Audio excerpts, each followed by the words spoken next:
Hey guys, what's up? It's me, Thomas. Today we're back here with Josh Scorcher, and we got top 10 sympathetic villains. It is basically the villains that, whether they're through outside forces, got forced to become the villains. And, well, we just feel sorry for these guys. Well, let's just see who's, well, most sympathetic, I guess. Be sure to like, subscribe for more. Hope you enjoy. Here we go. I'm not bad. Oh, hi, Jessica Rabbit. I'm just drawn that way. Some people are. Just want to watch the world burn. Others are likely not given a choice. We at Fiery Joker Productions love our ne'er-do-wells, so it only feels right that we give some love to the villains who we can't help but pity. Considering the nasty things they've done, how much do these baddies deserve our sympathy or mercy? Having a sad backstory, a sad villain does not make. Are they forced to turn to the dark side? Can their crimes be justified from a certain point of view, not just in their eyes? What choices do they make, and do they attempt to alleviate their actions? And finally, personality. Our crooked individuals should be likable enough for us to feel sorry for, but we want to avoid filling the list with nothing but sad boys. We only have so many tissues available. Fair enough. Cough drop.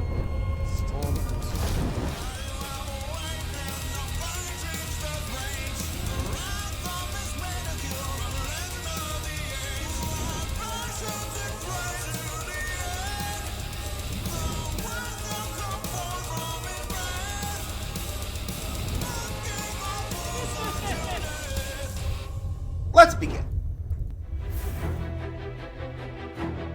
I'm sure we'll see Alex there, but let's her up.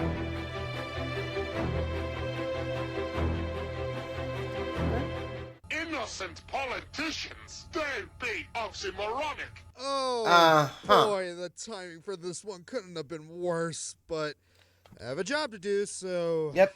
Not for broadcast, anyone? Yep. I first talked about this hidden gem last summer with how Prime Minister Julia Salisbury is a top-tier psychopath. But for this list, I'm going to talk about her She was number one. opposition.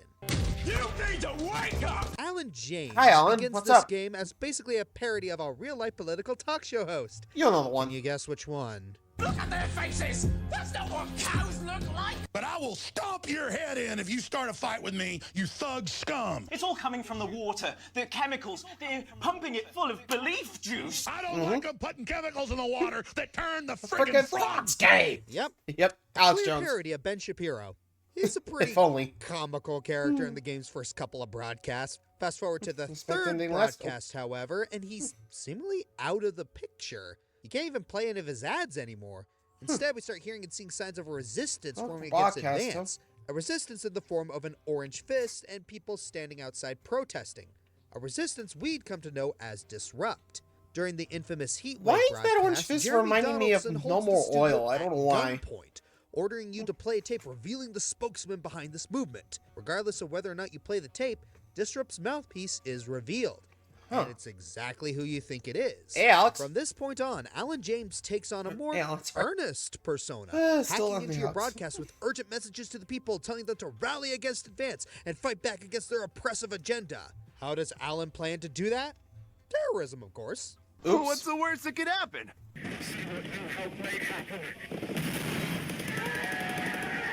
Incoming.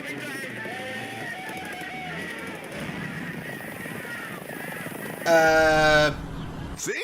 No consequences. Okay, Sure about that? jokes aside, Alan James is on the list for a reason.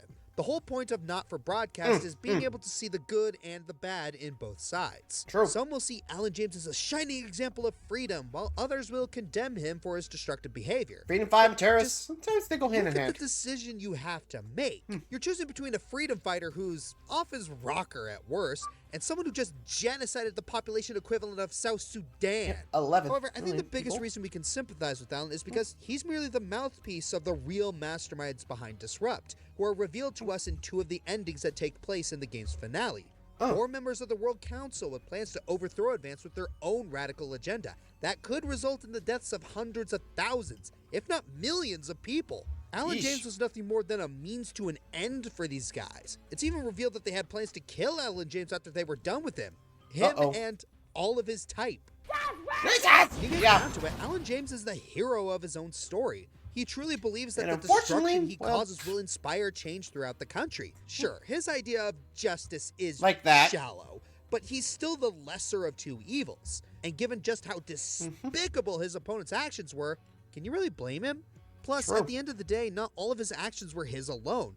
He was being paraded around like a puppet by people who truly didn't have his best interests at heart and saw him as expendable. On top of that, even with all his destruction, he at least makes sure no civilians get killed. That's good. Unless you let Jeremy whoops. Donaldson die.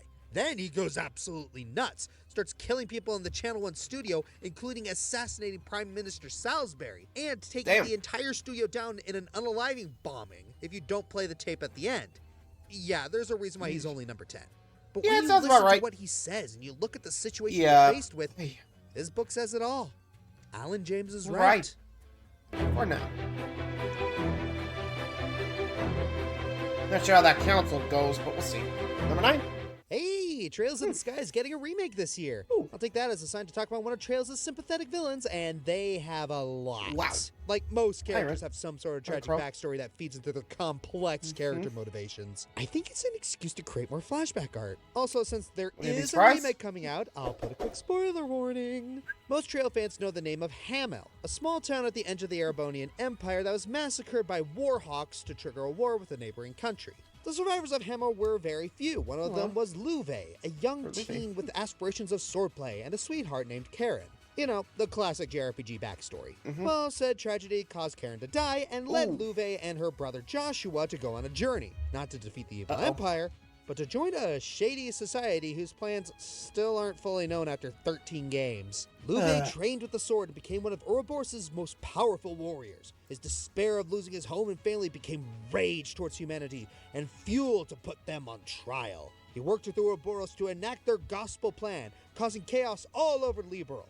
Despite that chaos, he still shows restraint and respect to his opponents, sympathizing with people like Agate, who had a similar tragedy to him, and Joshua, who went on a new path separate from him. However, he remains true to his convictions, even willing to kill Joshua to show him what he believes in.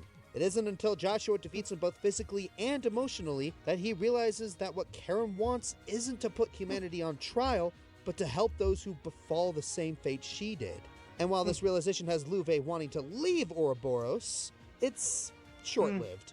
He sacrifices himself shortly after to allow Joshua and Estelle to defeat Weissman, the leader of the gospel plan. Doing so realizes why Karen did the same thing 10 years prior and tells Joshua not to save others by sacrificing himself, but to save others by living. Lowe only shows up Makes for the sense. first 2 games, technically, but the impact of his story is present throughout the rest of the series, with other Ouroboros members detailing their own experiences with the Blade Lord on several occasions. It goes to show what impact one person has over many people. Common theme in the series as a whole. Almost to a fault, honestly. True. Considering the franchise.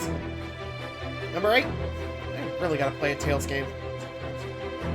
Or Trails Fire game. Emblem Sorry. has I a always say Tales. massive catalog of villains with a tragic upbringing that Oh, leads hi, them to a Lugar. path of darkness. However, most of them show way too little remorse or conscience over their actions, so calling them sympathetic is kind Dimitri? of a misnomer. Or where are we going? Now, some of these do make for good cautionary tales, but others could give Vegeta-Lowe a run for his money. Sure, we could just pick one of the many brainwashed folks or Camus stand-ins for the list, Hey, but we're Mustafa. looking for someone who's both conscious and willing in their actions while still having the sensible awareness that makes them redeemable. Standing tall among these few is Tellius's own Sephiran. Oh, The Sephiran. Prime Minister Oh. of Bengian doesn't appear in the story very often, but the role he plays is extremely crucial in shaping the many conflicts across the Radiant Saga. And because of how massive his story is, Whoa. we're gonna have to start from the beginning. In Tellius's past, Sephiran was known as Leiran of the Heron tribe, and an aid to the heroes of the goddess Ashura. The champions vowed to maintain the peace within the land so that when the goddess rose from her sleep in a millennia, she'd be welcomed to a world worth preserving. Sephiran bore Yeah, witness about to that. far too many atrocities committed by mankind towards the beast folk. No matter what he does, there's no slowing down the constant oppression. Just when he was about to lose hope, however, he found out that his descendant, a Bagnion Empress, was willing to stick up for his cause by announcing her heritage as a spawn of both human and beast folk. It was a thrilling revelation for him. But like a lot of political complications, And here good we things go. don't come easy. Guess what happened to the Empress? Why? For all the power of Benyon. So, Yep. the Empress was killed by the Senate, and who was blamed for it? The neighboring Heron tribe, tribes. Sephiran's own people. Bengian Wow. citizens went on a frenzy, massacring nigh every Heron folk in the Serenus forest. So, picture this. You work tirelessly for hundreds of years to maintain peace for an entire land just to see it get worse regardless, and the one sliver of hope you get to make it all work out in the end not only gets taken away from you, but so is everything else you cared ever about. had. It takes a Oof. supernatural level of patience and charity to not snap from that and go scorched earth. Yeah. And Sephiran is, understandably, not that person. Tired of the endless cycle of strife resulting from the arrogance of humans and the weakness of the beast folk, Sephiran initiated a plan to break the vow and awaken the goddess earlier than promised. To do this, he has to incite as much chaos as possible. He picked up Zelgis, armed him as the Black Knight, and had him carry out several missions, including aiding the Mad King's army and fighting alongside the Daean rebellion. As a politician of Bengian, he takes advantage of the Senate's own devious schemes to aid his own. Primarily, the Senate's blood pact inciting Dane to fight alongside Bengian in taking down Gallia's beast army, leading to a massive clash between various factions that would lead to Ashura's awakening. Once all of Tellius is turned to stone, Sephiran will complete his mission. Now, with all that said, Sephiran isn't exactly this cold-hearted genocidal maniac that this big elaborate plan might paint him as. He's much more nuanced. When he takes up the part of Bengian's prime minister, he looks after the new Empress Saniki with his utmost care, even rescuing her from being held hostage by the Senate. And when he finds out about his missing heir, he protects her through Zelgis. When he has to fight both of his kin as well as his own fellow Herons, he can't bring it upon himself to lay a finger on him. Adding on to that, he saved Ike from a traumatizing childhood and offered Nacella assurance that he wouldn't fall victim to the Senate's blood pact. He helped a lot of good people survive the thick of war and even contributed to giving them hope to pull through and vanquish the true villains who corrupted the society of Tellius. Considering his end goal, he didn't have to do any of this. Heck, it's ultimately the reason his plan fails. But he did anyway, because deep down, he's still too compassionate to let good people suffer. And should you uncover every fragment of his hidden story, you get to offer him another chance to right his wrongs. Our heroes didn't exactly pity him, but as long as he showed genuine conscience to help those in need, they do believe he deserves mercy. The only reason Sephiran isn't higher is that I want to follow more of his character. He is way too good for the little screen time he gets. I really wish we didn't have to replay the game on a higher difficulty just to get the huge story that follows him. Fire Emblem really likes to do that, don't they? Nevertheless, the Holy Chancellor was able to hold on to a level of conscious and competent morality despite the copious levels of despair in his life. That alone sets a very high bar for sympathetic values that remain untouched by villains across the series, even today. Yeah, no kidding. Like, even I don't think I can handle that. You know, like, I mean, think about it. You try to help humanity, they're just going, 1960s on people. Or, you know, the Jim Crow on the Herons. And when he finds happiness, you know what they people did? Santa kills the wife, they blame his tribe, and they burn it to the ground. No wonder we went, crazy. I mean, sheesh. I'd probably do something like that too. Like, good lord, man. Like, there's just some things you don't mess with, that's it. But sheesh. Again, just some things are just out of their control, because, well, people can be assholes. Let's all be real. Anyway, next. Number 7. What's next? Sorry, I have to check something. They damn me. Oh, Name Oersted. me Demon. Demon, then, renouncing former ties and titles. Lord of Dark. Odio. Yeah, we've been here before, and still, I stand by that Oersted is one of gaming's finest fallen heroes. Beyond that of a standard villain, we follow literally Oersted from see the him beginning. start. We experience his protagonist's journey, how he was once a knight who fought and earned his right to become Lucretia's greatest knight, even winning the love of their princess Althea. Sadly, it all comes apart due to the devious plans of his false friend Strabo. He thought he just needed to rescue his princess from a demon, but it was nothing more than a misdirection. a setup to lure Oersted into slaying his king and being framed for treason. From there, the entire world turned against him, and he had no one to seek help from. All he had was the dying words of his monk telling him to hold on to hope that his princess still yearned for his rescue. So when Oersted pressed on, what was he greeted with? Strabo's heartless betrayal and Althea's disdain and disappointment for him, which led to her giving up. Where else is Oersted to go from here? Mentally, he's a cornered mouse with no one to love or live for. Utterly alone. He could either die like one or bite back with a force that spreads across time itself. Everything that happened thus far is to mold Oersted into the new Demon Lord. With his power, he can draw people from various eras, puppeteers incarnations across time, and worst of all, initiate absolute Armageddon. All of which are motivated by sheer hate. Hatred for the pain that comes from existence itself. And the sad part is, Oersted is stuck losing the battle regardless of what happens. If he got what he wanted, all that's left for him is an empty world while all he can do is sulk. Alone. Forever. And when the heroes across time did manage to free him from Odio's mantle, there was nothing else for him. All he could do is decay into nothingness as his legacy became a warning that in the hearts of all, there's always a seat for the Demon King. Oersted's story is no doubt a harrowing tale of a hero who's drawn to villainy from how viciously he had his entire life torn. Most of the heroes do sympathize with him in this regard, but Akira, the one who doesn't, also brings up a good point. Oersted did all of this for himself. He's hurting others because he was wronged. In Akira's eyes, it's basically petty revenge, and he's not exactly wrong.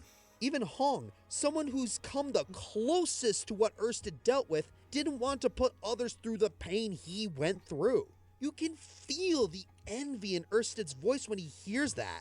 Deep down, he wanted to be that way, but by becoming what he is, he betrayed it. Heck, if he'd just been more conscious, he could have used his time-traveling powers to stop Strabo and save Althea before she lost her marbles. I wonder if there's a Meets His Assistant skit for that. Now, even with all that said, the fact that this game does acknowledge various sides of the story is really what makes Oersted such a good character. We're allowed to form our own conclusions based on whose experiences we agree with more. We can feel sorry for him and still hold him accountable.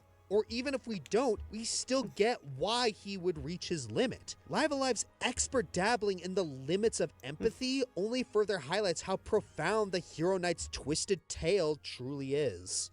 Yep, again, even I felt bad for Oersted. Like, he got tricked by Strabo who got jealous. Looks can be very deceptive with villains. Sometimes the guy that seems like he's getting kicks from manipulating and tricking you has ulterior motives that he genuinely believes in. Sometimes a villain can feel like they're the only sane one in an insane world. All that said, drawn to life. Yep, we talked about this series in Devil Bosses with its villain Wilfre, and he's back for seconds. But Josh, he's a representation of Lucifer. He's the devil. Yes. I know what I said. But remember, he's specifically the Paradise Lost version of Lucifer. The bad boy rebel interpretation garners a little more sympathy than the actual, I deserve to be God, and your stupid humans are stupid creations, and you're stupid for making them. Shut up. So have some courtesy and taste, because we're showing sympathy for the devil. I like your style. So Wilfre, in the first game, yeah, no doubts about it, he's a spiteful dickhead who gets his kicks out of scattering the townsfolk and killing the mayor. He revels in this fact, seemingly driven only by the belief that he's better than the creator everyone worships. But in the next chapter, everything's flipped on its head. Wilfre returns and this time seems more motivated than ever to drain the color from the world. But his views on the creator shift. He no longer just believes he could do better than God.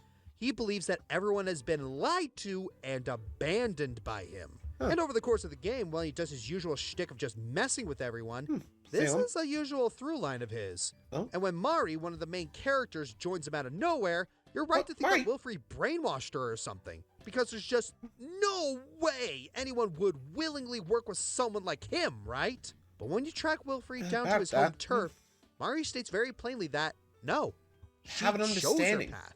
Wilfre showed her something that shook her to her core, as we alluded to back in Devil Bosses. What was it? Well, beat the game and... Here we go. Okay, so strap in because this is, heavy. So while most of the world is populated by the Raposa, there's one exception. Oh? A human kid named Mike, who has no real idea what he's doing here. There's also Heather, a strange mute child who Wilfre kidnaps in the second game, and she has this strange shadow scarring over half of her face. These two characters are far more important than what you're led to believe, because once you confront Wilfre, you're hit with two sudden bombshells. One, Wilfre showed Mari something about Mike, and far more pressing, two, stopping Wilfre means ending the world. What? Surely this can't be a good idea. Surely. But you defeat Wilfre, confident in the creator, and everyone but Mike and Heather fades, and then, well... Oh! Oh, dear. Car crash. Excuse me, what? It's the Link's Awakening twist. Everything was a dream, a coma dream, of Mike in the real world after a car crash that claimed his parents and scarred half his older sister Heather's face. And Wilfre was trying to stop Mike from waking up because it would destroy the world. Oh, now I get it. So Dream let's world. revisit everything with this in mind. Well, in the first game, they probably didn't have this twist in mind yet, so Wilfre was more outwardly evil. The second game makes it abundantly clear what his motivations are. Wilfre feels abandoned by the creator, by God, because his world is essentially fated to die when Mike wakes up. And if he succeeds in keeping the world alive by draining all the color, Mike will die. It's an existential nightmare he's trapped in. And Wilfre ultimately believes that no matter how evil he may seem to everyone else, he's doing it all for them. And he resents how they're just talk about a second game twist that to puts the whole thing up. is just gonna abandon everyone to die. Yeah, the first game kinda keeps him lower, but oh, that second game is some juicy tragedy. It's an unexpected, beautifully done, and tear-jerking twist on one of the most annoying tropes of all time. Well played, Fifth Cell. Well played. Frickin' played. Yeah, definitely one you didn't see that coming. Whole dream thing done right. Dr. Takuto Maruki is the new counselor at Shujin Academy, and the newest confidant in Persona 5 Royal. Now you're probably looking at until this the guy very thinking, end what is where he here? He I'm doesn't gonna look like a mustache-twirling villain. And you're right to think that. He's a little eccentric, but he clearly means well. He was brought in to help the students through their problems, especially the victims of the game's first boss, Kamoshida. Screw you, buddy.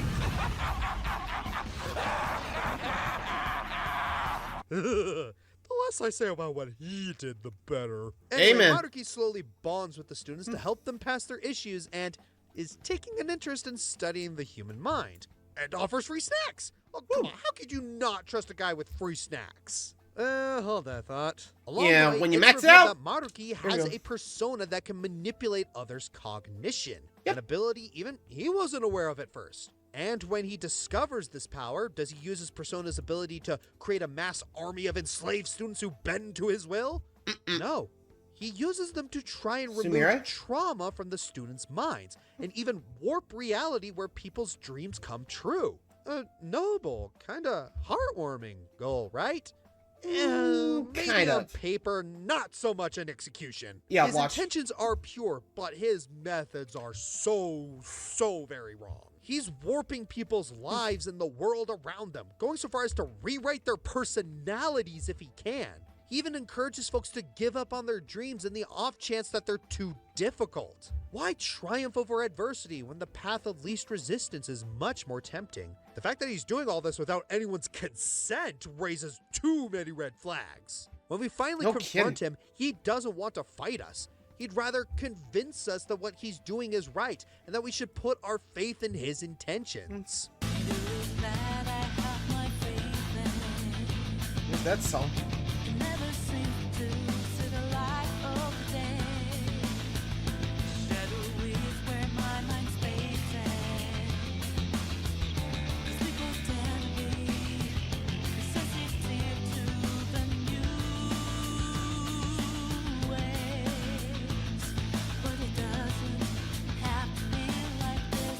This shows that despite how far he's fallen, he still has compassion for others. But his borderline tyrannical vision of trying to force happiness makes him a threat that we have to shut him down. We've mentioned many times how the road to hell is paved with good intentions, and it's safe to say that Maruki is the poster child for this philosophy. It's not fair to say he was a bad man, because he really wasn't. Everything he did, he wanted to help those that were plagued by trauma and suffering. Unfortunately, he allowed his noble intentions to be poisoned by arrogance when he tried to basically control humanity. Thankfully, by the epilogue, he's a straight-up good guy. His new position as a cab driver cleverly shows that he's willing to let others direct him, and cements that it's never too late to make a fresh start. True. That's actually in the case too for Maruki. Like, I think that's the case. Sometimes people can get a second chance, which in this case is one of the more sympathetic villains that actually do get a second chance of, exploring the ideas they wanted, So in a way, you gotta admit, a rare second chance. And also the fact that he could actually just rewrite reality without anyone noticing until, like, a few days. Like, think about it. No one realized it until the new year. And it was us that noticed it. Like, even I was watching this, like, okay, cool. But once that shrine visit came in, it was like, wait, what the? I mean, it can be obvious once you know it, but once he ramped it up, it was pretty obvious. And there is an option where you can, like, have him do it, but eesh. It does have that just weird feeling you're like, I just can't believe I did this. Plus, there is an option where, I'm trying to remember how it went, but basically, Maruki, I guess if he chose not to do it, or at least something, not like go with him, but basically choose a third route, he basically puts you in bed forever. I'm not kidding. You fall asleep, never wake up again. Yeah, a fate worse than death, my friend. Anyway, final floor. Let's go. Come on up. Man, Brothership reminds me just how well the Mario RPGs handled their villains. Like, who remembers Count Bleck and Dementio? Yes, it was that long ago. Super Paper Mario came out in 2007. It's been 17 years, almost 2 decades. Wait until I tell you Bowser's inside story. Can drive soon.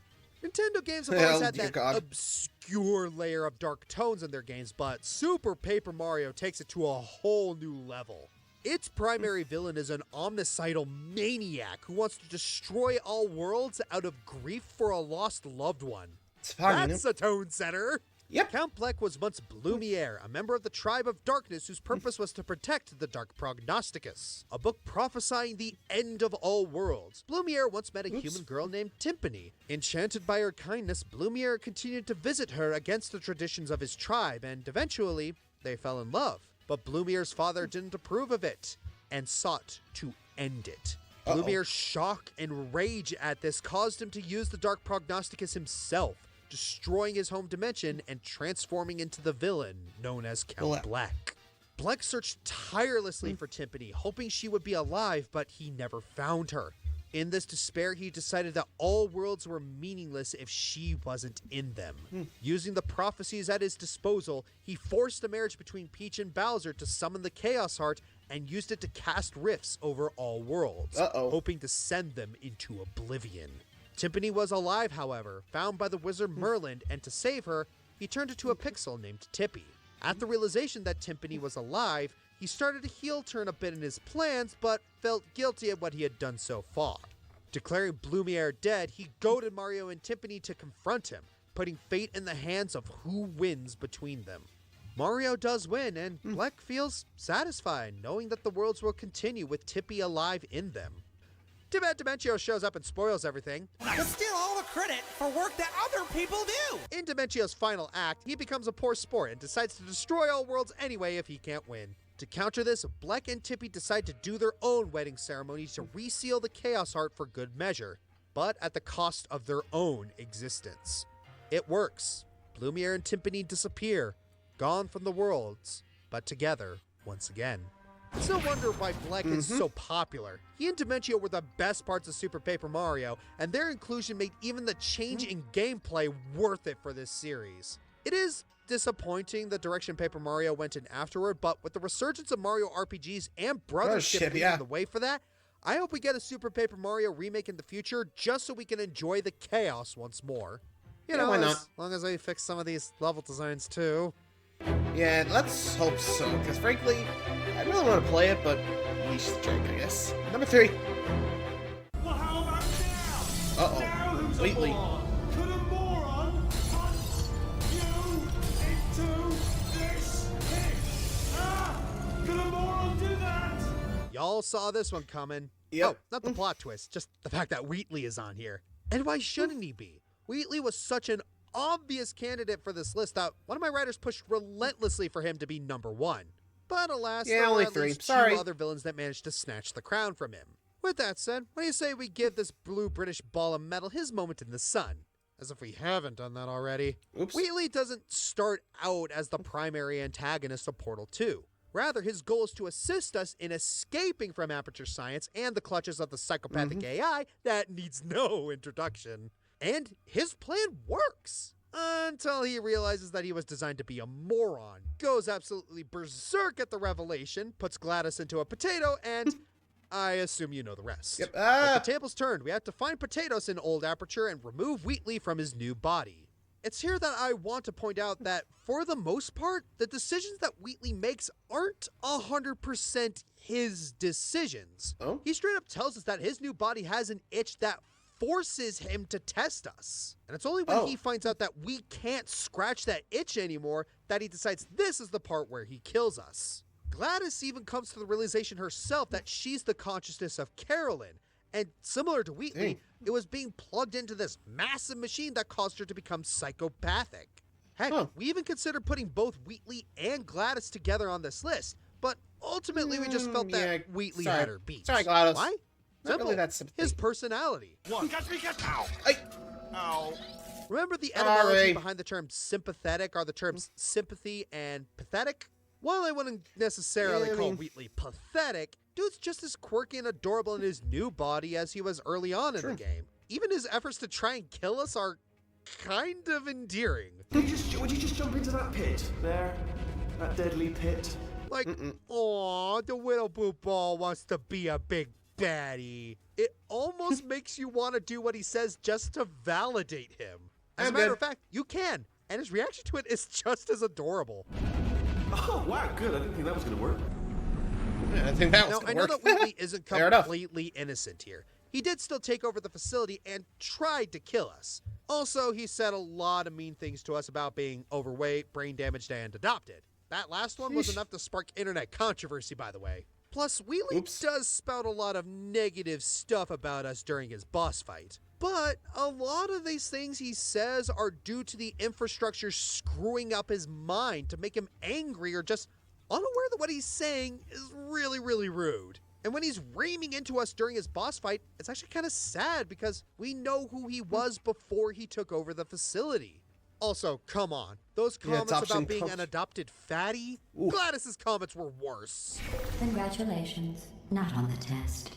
Most people emerge from suspension terribly undernourished. I want to congratulate you on beating the odds and somehow managing to pack on a few pounds. Anyway, for as painful as it is, the game says we must put Wheatley out of commission, otherwise Aperture Science becomes a mushroom cloud. Well, I suppose we can just throw him into Android hell for a few years after we put GLaDOS back in the GLaDOS... Did you just lead him into space? I did it. I finally defeated Third! Father. What makes this especially Yeah, sad definitely is a that whoops. Wheatley immediately sobers up once he's out of GLaDOS's body, wishing he could just see us again and tell us he's sorry. Did we really need to banish him into space? Again, that's kind of GLaDOS to that you. we had no other choice, and while we didn't, GLaDOS was the one who chucked him into space, not us. What, didn't want to pull him back in, give him a second chance or something? Why is it all about death with you, GLaDOS? You can also argue that he did nothing to alleviate his actions, but how could he have? He really never had an opportunity. Even then, he knows the facility is falling apart and wants to try and fix it. He also points out that he's gonna do it after he kills you. Not because he wants to, but because he wants to run the facility without it exploding, and we just so happen to be in his way. Even when he's hanging on by the tiniest of threads to Gladys's body, he wants to fix Aperture Science. And once he's in space, he wants to alleviate all of his actions. Not just destroying the facility, but also including killing you. And now, he'll never get the chance to. It just really makes you wish we could get another game where we bring him back to Aperture. You don't count! Yeah, no Lego Dimensions. Sorry. Number 2. Show Knight. Alright. Why not? Oh, Specter Knight? I'll get back. You'd be surprised how this goofy little tribute to the 8-bit era has some actual frickin' depth. In each of Shovel Knight's 4 campaigns, the evil Enchantress, formerly Shield Knight, uses a magical amulet to ensure conquest with her Order of No Quarter, a group of 8 powerful knights with sworn loyalty to their mistress who gave them power. Any of the campaigns can be considered exquisite additions to the set, but there's something really special to be said about Specter of Torment. Across the members of the Order, Specter Knight shines above the rest amidst the darkness in which he resides. Pun. Specter Knight serves as a cynical boss fight or secondary antagonist in 3 of the campaigns, but takes on the role of the villain protagonist in Specter of Torment. Actually, the formation of the Order of No Quarter is the primary plot of Specter Knight's campaign. He must recruit 8 knights to serve the Enchantress. It's a very clever plot excuse to make Specter Knight face the same bosses and levels as the last 2 campaigns. Makes sense. His reward for onboarding more baddies? A locket that will bring him back to life and restore him to his former self, a cunning human warrior named Donovan. At certain intervals between the levels throughout the campaign, we are taken to flashbacks from when Specter Knight was the human Donovan, playing as him through the backstory that brought him to where he is now. Donovan, along with his partner in crime and dear friend Luan, is scaling the infamous Tower of Fate to retrieve the all-powerful amulet, the very same that transformed the noble Shield Knight into the evil Enchantress. Indeed, Shield Knight is there when Donovan and Luan finally reach the top. Shield Knight warns the 2 of the amulet's dangers. Luan suggests retreat, but Donovan is not so easily convinced. He fights Shield Knight in a hopeless act of recklessness that only ends with Shield Knight becoming the Enchantress upon contact with the amulet, the death of Donovan, and the collateral death of Luan. Only a deceased Donovan, revived and turned Specter Knight by the newly awakened Enchantress, remains. At other intervals between levels, we encounter a young man named Rise, who had briefly appeared in the other campaigns. Specter Knight is generally rather cold and impatient, yet is regularly and unusually patient with and almost protective of Rise. The Enchantress is not so patient, cursing Rise into the subservient Dark Rise upon their first encounter. Well, Specter Knight's strange character deviation when interacting with Rise fades from its mystery after a post-credits cutscene reveals that Rise is the son of Luan. Donovan promised to protect Rise in the event that Luan should die first. The very locket that holds the power to restore life, the one possessed by the Enchantress as a reward for Specter Knight, is a family heirloom given to Donovan by Luan as a sign of trust and family. Before the climax of the campaign, the Black Knight reveals the Enchantress's prior identity as Shield Knight within earshot of Specter Knight. Holding a grudge against Shield Knight as the one who caused all this to happen, Specter Knight breaks his loyalty to the Enchantress and swears to defeat her as vengeance for that fateful night. Specter Knight scales the Tower of Fate once more and defeats the cursed version of Rise conjured by the Enchantress. He won. Then and there, Specter Knight could have let Rise become the final night, and then the gift of resurrection would be his, as promised by the Enchantress. But he didn't do that, did he? Before a defeated Rise succumbs to the Enchantress's clutches, Specter Knight halts the endeavor, pleading with the Enchantress to spare Rise from the Order of No Quarter, offering himself instead to become her eternal servant and to use the locket to save Rise's life instead of restoring his own. He fought, he journeyed, he did everything to make that locket his, and he gave it all away in an instant for the very thing he cares for above anything else without a second thought. He will remain an undead puppet of the Enchantress, but at least he can keep Luan's boy safe once more. Perhaps Specter Knight wanted his life again simply to have it for his own sake, Or he wanted to live again to redeem his actions after his last actions took Lowe on, to fulfill his vow to protect Rise. Becoming the final knight of the Order is inevitable from the player's perspective, yet it seems to loom for Specter Knight regardless of whether you played his other campaigns or not. He has clawed his way through the harrowing task to almost undo what happened in the Tower of Fate that night, but bringing himself back to life won't undo Shield Knight's corruption, and it won't resurrect Luon. There was no one else to blame but himself for what happened. One wonders if it would have gotten to this point if Donovan were content with death or had a better rationale at the tower. His campaign almost mirrors the 5 stages of grief, cycling between the first 4 before a begrudging acceptance. There are many people who would say that they would die for the ones that they love. But who would die multiple times for the ones that they loved? Who would die every day? Who would damn themselves for eternity for the ones that they loved? And what makes Specter Knight very sympathetic is that he clearly would. You know the drill. Time for some honorable mentions with the last one. Gaius, Tales of Gilia, a well-intentioned extremist who wants folks to look out for each other, and the party's unfortunately in his way. Mr. Freeze, Arkham series. Freeze. It's Mr. Freeze. You know the course. backstory. Come on. The Mastermind, Ace Attorney Investigations 2. Sure, they're not a good person, but they helped Edgeworth fight the real villains when you get down to it. Modern Kirby villains. Hey, Fire Emblem, can I copy your homework? Okay, just change it up a bit so it doesn't look like you copied. Rahab, Ocean Hunter. Sorry, say it. Why is a deity of chaos born in a peaceful ocean? Oh, Yeesh. That's why. Oops. Yeah, that does sound about right. I think I know number 1. Starting the intro. Big boss, right? I talked about Celeste before, detailing how well Chapter 7 Summit wraps up the story mode as the finishing touch before Farewell ruins your life. It's a fantastic level among many others within a beautifully written game. And on the note of the game's writing, let's be real, we all know who the real star of the show is. You think you're above me? Answer me! There she is.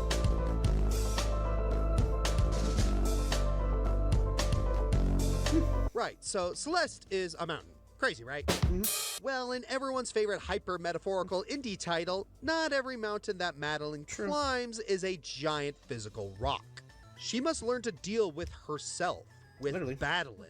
Oh, my stamps and strawberries, this is a villain that fits the bill. Well, villain is a loose term because Badeline isn't necessarily evil per se. She's the embodiment of the parts of Madeline that she'd rather disregard. Her deepest fears, intrusive thoughts, personal truths, and darkest secrets. She is a shadow, the true self. Quite simply, they are the same person and combine into a greater whole, into a complete human being. It's a lot like the relationship between Anxiety and Riley from Inside Out 2. I could just end number 1 there and say, if you don't sympathize with Badeline, you don't sympathize with the main protagonist in a game about depression, and let you guilt trip yourself as the credits roll. But it's never quite that simple. Despite their inherent internal inseparability, try saying that 5 times fast, Madeline's darker half does have a voice and thoughts of her own, as well as a separate physical form under the mysterious power of Celeste Mountain. This visual separation lets us see Madeline's constant inner turmoil from the inside out. When Badeline wants to climb the mountain, Badeline refutes out of fear that's, more often than not, masked beneath faux confidence and intimidation. When Badeline realizes she would rather summit Celeste alone without her less appealing shadow getting in the way, Badeline violently lashes out because she's afraid of being discarded. You are many things, darling, but you are not a mountain climber. I thought we'd never get rid of him. You owe me one. The mountain tore us apart. If Madeline undertakes a new adventure that changes her into a greater, stronger person, what's to say Badeline wouldn't be weakened or even gone for good? To ourselves and Madeline, personal growth that conquers your fears could never be a bad thing. To her reflection, it's nothing short of betrayal and abandonment. These are the thoughts that scare Madeline into the corners of her trauma and confine her to her comfort zone. But she can't hold her back forever. It can be daunting to leave the safety of what you know, but Madeline has desires stronger than her fears. As if summoning a mountain with zero prior experience via masochistic programming wasn't enough of a hurdle, Badeline is always there, belittling you, chasing you, getting in the way when and wherever possible. Deep down, that voice in Madeline's head will always be a greater obstacle than the wind or platform. Not again! Throughout Celeste, you'll probably simply What? really don't like this mirror demon spewing such abusive rhetoric at the precious hero. It's vile to an extent before you remember that it's actually Madeline taunting and tormenting herself. Yeah.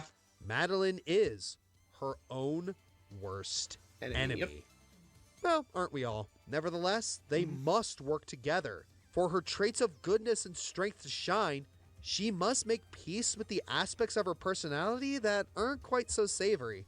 Now, it's worth noting that Badeline is actually a fan term, and that this part of Madeline is officially named Madeline's Reflection. Yeah. The developers know she isn't evil. The less pleasant aspects of herself aren't usually evil. Often what we claim to be the worst parts are only what we see in a mirror, not necessarily something picked up on by others.